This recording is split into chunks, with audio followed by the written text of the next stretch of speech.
Amidst all the controversy regarding the BBC series, The Real Housewives of ISIS, award-winning podcaster, blogger and YouTuber all the way from the UK, Stephen Knight, has written an opinion piece in which he explains why the world needs The Real Housewives of ISIS. Stephen, you're a busy guy. Thank you so much for taking the time to chat to us on East Coast Drive. You're very welcome. Thank you for having me. Stephen, every strong opinion piece is born out of something that sort of burns inside and needs to be released. Why did this issue attract your attention so much? I think it's the way sort of trespasses on freedom of expression. Freedom of expression is something I'm very passionate about, and we seem to have a problem expressing our opinions and views and creating art where one particular ideology is concerned. But it's a very curious situation we find ourselves in with this particular sketch, because for the longest time we've been constantly told that the Islamic State has nothing to do whatsoever with Islam, and any viewpoints to the contrary, in fact, are often shouted down with accusations of bigotry or racism. And now we have a BBC sketch cites on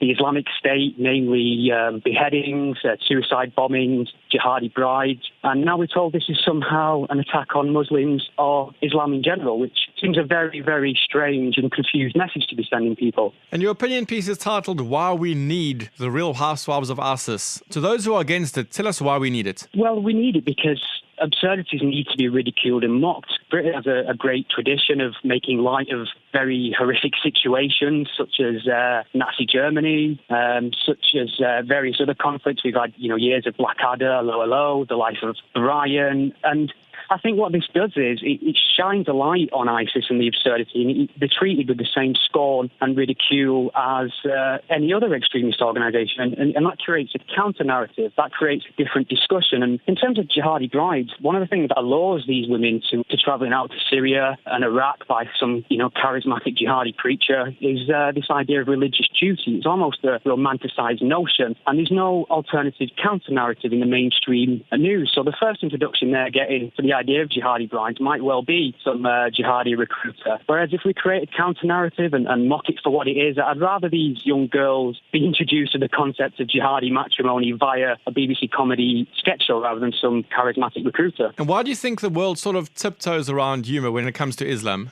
Well, it's quite obvious. It's one of the things that's likely to get you killed if you speak too critically of it. And that's been shown to be the case time and time again, unfortunately. And what that needs, I think, is for people like me in the non-Muslim community who are passionate about freedom of expression and secularism, is to support the people within the Muslim community who identify as liberals, progressives and reformers, help them attain a platform so that they can create a counter-narrative to the sort of dominant conservative viewpoint that seems to exist in the UK. And do you think the BBC will actually pull the series eventually? Do you think they'll buckle under the pressure? No, I don't think so. I think it'll go ahead as planned. I think most of it's already been seen on the internet. I think the people objecting to it should really look into the Streisand effect, because what's happened here is we have a BBC comedy sketch show late night on a Tuesday on BBC Two. I can't imagine there would have been too many people tuning in to see it, but now because of all the outrage and controversy, the various newspaper articles publishing the outrage, more and more people are going to tune in to see what this is about. So the attempt to shut this down has completely backfired and had the opposite effect. And there's a petition going around at the moment. Have you seen it? Calling for the BBC to... I have. Yeah. Yes, I checked in on that this morning, and there was just over 32,000 supporters for it. I imagine that's increased significantly since then, but I think people need to understand that there's a difference between objecting to something, having an opinion, criticising something, and calling for an outright ban, which is what this petition appears to be doing. They seem to be wanting to decide for others what they can and can't say, and obviously that's not acceptable.